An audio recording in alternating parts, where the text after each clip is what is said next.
ನೀ ಅಂತ ಮಾತಾಡೋದಾದರೆ there are ಕೆಲವು ಸೈಲೆಂಟ್ ನೀ ಕಿಲ್ಲರ್ಸ್ ಅಂತ ಅಪ್ಯಾರೆಂಟ್ಲಿ ವಿಚ್ ವಿ ಇಗ್ನೋರ್. ಇದು ಎಸ್ಸಾ ನೋನಾ ಅಂದರೆ ಮಿತ್ ಆರ್ ಟ್ರೂತಾ ನಮ್ಗೆ ಹೇಳ್ಬೋದಾ? ಸೊ ಮೊದಲನೇದಾಗಿ poor posture. With regard to knee health posture ಅಂದರೆ ಈಗ ಹೇಗೆ ಕೂಡಬೇಕು ಅಂತ ನಾನು ಪೇಷಂಟ್ಸ್ಗೆ ಇದನ್ನೇ ಹೇಳೋದು. So activities which involve deep bends of your knee. ಈಗ ನಾನು ಈ ಥರ ಕೂತಿದ್ದೀನಿ, this is not a great thing for the knee. ಕೂಡಬೇಕು ಅಂದರೆ ಈ ಥರ, this is a much better form of sitting. ಕಾಲು ಚಾಚ್ಬಿಟ್ಟು ಕೂಡಬೇಕು. Less pressure, less stress and less wear over prolonged period of time of your ನೀ cartilage. So Indian style of activities, ಎಲ್ಲ clinical ಬರೋ ಪೇಷಂಟ್ಸ್ಗೆ ಎಲ್ಲರಿಗೂ ಇದೆ ಹೇಳೋದು. ಇಂಡಿಯನ್ ಸ್ಟೈಲ್ ಆಫ್ ಆ್ಯಕ್ಟಿವಿಟೀಸ್, ಮಂಡಿ ಮಡ್ಚ್ಕೊಂಡು ಕೂಡೋದು, ಮಂಡಿ ಮಡ್ಚ್ಕೊಂಡು ಊಟ ಮಾಡೋದು, ಮಂಡಿ ಮಡ್ಚ್ಕೊಂಡು ಎಲ್ಲ ನಮ್ಮ Indian including the toilet, food, cooking, sitting, even sofa ಮೇಲೂ ಕಾಲು ಮಡ್ಚ್ಕೊಂಡು ಕೂಡ್ತಾರೆ. So these are things which accelerate the knee wear ಅಂತ ಹೇಳ್ತೀನಿ ನಾನು. ಸೊ ಕೂಡಬೇಕಾದ್ರೆ ಆದಷ್ಟು ಹೈ ಸೀಟಿಂಗ್ ಇರಬೇಕು, ಕಾಲು ಚಾಚ್ಕೊಂಡು ಕೂಡಬೇಕಾಗತ್ತೆ. ಅಂದರೆ less stress on the cartilage. ನೋಡಿ ಈಗ ನೋಡಿ, ಚಿಕ್ಕ ಉದಾಹರಣೆಗೆ ಯಾರು ದೊಡ್ಡವ್ರು ಕೂತ್ಕೊಂಡಿದ್ದಾರೆ ಅಂದರೆ ಅವ್ರ ಮುಂದೆ ಕಾಲು ಚಾಚ್ಕೋಬಾರ್ದು. ಇದೆಲ್ಲ ಏನೇನೋ ಒಂದಷ್ಟು ಕಲ್ಚರಲ್ಲೂ ಹೇಳ್ಕೊಟ್ಟು I guess. So next time ನಾ ಹಂಗಿದ್ರೆ ನನ್ನ ಸಿಸ್ಟಮ್ ಮುಂದೆ ಕೂತ್ಕೊಂಡಾಗ್ಲೂ ನಾನು ಹಿಂಗೆ ಕೂರೋಂಗಿಲ್ಲ, ನಾನು ಹಿಂಗೆ ಕೂತ್ಕೊಂಡು ಸಿಸ್ಟಮ್. ಎಸ್, ಕಾಲು ಕೆಳಗೆ ಬೇಕಾದ್ರೆ ಒಂದು ಸ್ಮಾಲ್ ರೆಸ್ಟ್ ಇಟ್ಕೋಬೋದು. ಕಾಲು ಚಾಚ್ಕೊಂಡು ಕೂತ್ಕೊಳ್ಳಿ, ಸ್ವಲ್ಪ ಹೈ ಸೀಟಿಂಗಲ್ಲಿ ಕೂತ್ಕೊಳ್ಳಿ. Especially people who work for long hours in the office. So ಇವೆಲ್ಲ ಮಾಡೋದ್ರಿಂದ ಏನಾಗುತ್ತೆ, ನಿಮ್ಮ ಮಂಡಿ ಒಂದು 2 ವರ್ಷ ಎಕ್ಸ್ಟ್ರಾ ಬರುತ್ತೆ ನಿಮ್ಮ ಜೀವನದಲ್ಲಿ. ಸೊ ಕಾರ್ಟಿಲೇಜ್ ಅನ್ನೋದು ಒಂದು ಸ್ಮಾಲ್ ಲೇಯರ್ ಮಂಡಿಯಲ್ಲಿ. ನಾನು ಮಾಡಲ್ ತೋರಿಸ್ತೀನಿ, ಇದು ಬೋನ್, ಇದು ಮಂಡಿದು ಲೇಯರ್. ಇದು ಕಾರ್ ಟ್ರೆಡ್ಡಿಂಗ್ ಇರುತ್ತಲ್ಲ, ಟಯರ್ದು ಟ್ರೆಡ್ಡಿಂಗ್ ಥರ ಇದು. So it is called as cartilage. ಇದು 5-6 ಮಿಲಿಮೀಟರ್ಸ್ ದಪ್ಪ ಇರುತ್ತೆ, ಥಿನ್ ಇರುತ್ತೆ. ಅದು ಥಿನ್ ಆಗ್ತಾ ಹೋಗುತ್ತೆ, ವಯಸ್ಸಿಂದ ಸವಿತಾ ಹೋಗುತ್ತೆ. ಅದು ಕಾರ್ ಟಯರ್ ಹೇಗೆ ಬಾಲ್ಡ್ ಆಗ್ತಾ ಹೋಗುತ್ತೋ ಅದೇ ಥರ ಮಂಡಿ ಸವಿಯತ್ತೆ. ಆ ಸವತ ಮಂಡಿಯ ಒಳಭಾಗದಲ್ಲಿ ಹೆಚ್ಚಾಗ್ತಾ ಹೋಗುತ್ತೆ. ಯಾಕಂದರೆ 70 to 80% ಆಫ್ ಯುವರ್ ವೇಟ್ ನಿಮ್ಮ ವೇಟ್ ಒಳಭಾಗದಲ್ಲಿ ಬೀಳುತ್ತೆ ಮಂಡಿಗೆ. ವೇಟ್ ಬೇರಿಂಗ್ ಆಕ್ಸೆಸ್ ಅಂತ ಹೇಳ್ತೀವಿ, ಇಲ್ಲಿ ಪಾಸ್ ಆಗುತ್ತೆ.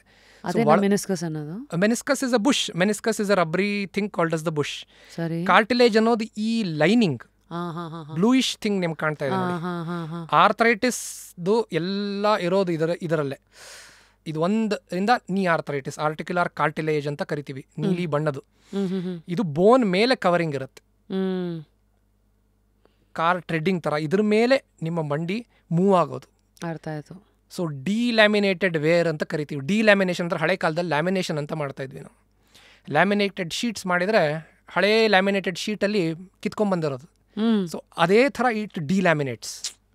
ಸೊ ಲೇಯರ್ ಬೈ ಲೇಯರ್ ಹೋಗುತ್ತೆ. ಯಾಕಂದರೆ it's a very slow growing tissue ಅಂತ ಹೇಳ್ತೀವಿ ಕಾರ್ಟಿಲೇಜ್. ತುಂಬ ಸ್ಲೋ ಗ್ರೋಯಿಂಗ್ ಟಿಶ್ಯೂ, ಸೆಲ್ಸ್ ತುಂಬ ಕಮ್ಮಿ. The rate of where is more than the rate of growth. So ತಾಂತ್ರಿಕತೆ ಮುಂದೆ ಹೋಗಿದ್ರು, ಅದಕ್ಕೆ ಯಾಕೆ ಇನ್ನೂ ಏನು we have not been, because the nature of the tissue ಅಂತ ಹೇಳ್ತೀವಿ, ಅದರದ್ದು ಗುಣ ಆ ಥರ. ಈಗ ಹೇಗೆ ಕೆಲವು ಕ್ಯಾನ್ಸರ್ಸ್ದು ಹೇಗೆ ಕ್ಯೂರ್ ಇಲ್ಲ, ಅದೇ ಥರ there are some things which medicine still has no answers. So one is your cartilage wear. So ಇದು ಸವಿತಾ ಹೋಗುತ್ತೆ ವಯಸ್ಸಿಂದ. ಈ ಥರ 35-40 ವರ್ಷಕ್ಕೆ ಒಂದು ಲೆವೆಲಿಗೆ ಸವಿದಿರುತ್ತೆ, 65-70 ವರ್ಷಕ್ಕೆ ಇನ್ನೂ ಇಷ್ಟು ಸವಿಯುತ್ತೆ. ಆ ಲೇಯರ್ ಸವಿದ್ರೆ ಕೆಳಗೆ ಇರೋ ಬೋನ್ ಎಕ್ಸ್ಪೋಸ್ ಆಗೋಗ್ಬಿಡುತ್ತೆ. ಸೊ ಈಗ ಇದಾಗಿದೆ ಅನ್ನೋದ್ರದ್ದು ಕ್ಲೂ ಏನು? ಈಗ ನಾನು ನಮ್ಮ ಆಡಿಯನ್ಸಿಗೆ ತುಂಬ ಹೇಳಿದ್ದೀನಿ, ನನಗೆ ACL ರಿಕನ್ಸ್ಟ್ರಕ್ಷನ್ ಆಗಿದೆ. ಸೊ ನನಗೆ ಗೊತ್ತು, ACL ಆಗಿದ್ದಾಗ 16 ವರ್ಷ ಹಾಗೇ ಇದ್ದೆ ನಾನು. ನಮ್ಮ ತಾಯಿ ಫಿಸಿಯೋಥೆರಪಿಸ್ಟ್ ಆದ್ರೂ ಅವರಲ್ಲಿ ಹೇಳಿದ್ರು ಒಂದು ಭಯ ಇತ್ತು. ಇದನ್ನು 2006 or 2008 ಆಗಿರೋ ಇದು ಇನ್ಸಿಡೆಂಟ್ ನಾನು ಹೇಳಿದ್ದು.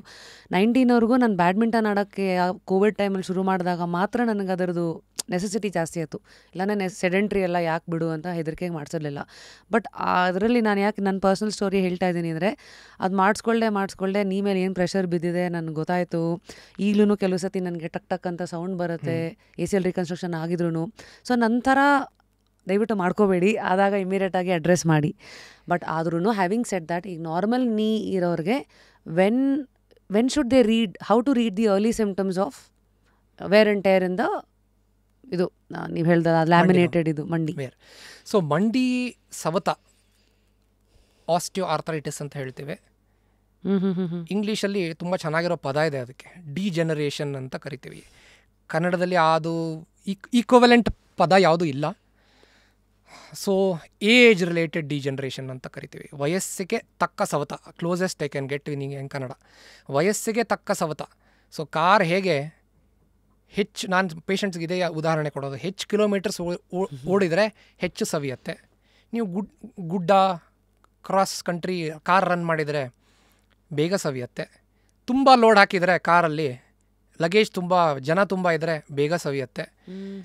ಸೊ ಇದೇ ಉದಾಹರಣೆ ಮನುಷ್ಯಂಗೂ ಅನುಗುಣವಾಗುತ್ತೆ. ಹೇಗೆ ಅಂದರೆ ಉದಾಹರಣೆಗೆ ತುಂಬ ಜನ ಹಾಕಿದರೆ ಕಾರಲ್ಲಿ ಅಂದರೆ ಪೇಷಂಟ್ ಬಾಡಿ ಮಾಸ್ ಇಂಡೆಕ್ಸ್ ಅಂತ ಹೇಳ್ತೀವಿ. ಪೇಷಂಟ್ ಬಾಡಿ ವೇಟ್, ಏನು ಬಾಡಿ ಮಾಸ್ ಇಂಡೆಕ್ಸ್ ಅಂದರೆ ನಿಮ್ಮ ಹೈಟಿಗೆ ಎಷ್ಟಿರಬೇಕು ನಿಮ್ಮ ವೇಟು ಅಂತ. ದರ್ ಇಸ್ ಅ ಟೇಬಲ್, ನೀವು BMI ಕ್ಯಾಲ್ಕುಲೇಟರ್ ಅಂತ ಹಾಕಿ ಗೂಗಲಲ್ಲಿ, you get a beautiful chart. ನಿಮ್ಮ ಹೈಟಿಗೆ ಎಷ್ಟು ನಿಮ್ಮ ವೇಟ್ ಇರಬೇಕು. ಅದರಲ್ಲಿ ಐಡಿಯಲ್ ಇರೋದು 20 to 25. ಅದರಲ್ಲಿ ಮಿಡ್ ಪಾಯಿಂಟ್ ಅರೌಂಡ್ 23-24 ಇದ್ದರೆ it's a good body mass index. ಆ ಬಾಡಿ ಮಾಸ್ ಇಂಡೆಕ್ಸ್ ಆ ಸ್ಟೇಜಲ್ಲಿ ಇರೋದ್ರಿಂದ not just your knee arthritis ಒಂದೇ ಅಲ್ಲ, ಸಾಕಷ್ಟು ಹೆಲ್ತ್ ಪ್ಯಾರಾಮೀಟರ್ ಸರಿಯಾಗಿ ಹೋಗ್ಬಿಡುತ್ತೆ just by staying in your BMI in the limits. So heavier the weight, when you start going out of your BMI, ಅದರಲ್ಲಿ ಮತ್ತೆ ಗ್ರೇಡ್ಸ್ ಇದೆ, mild, moderate, severe, obesity, morbid obesity ಅಂತೆಲ್ಲ ಬರುತ್ತೆ according to the BMI calculators.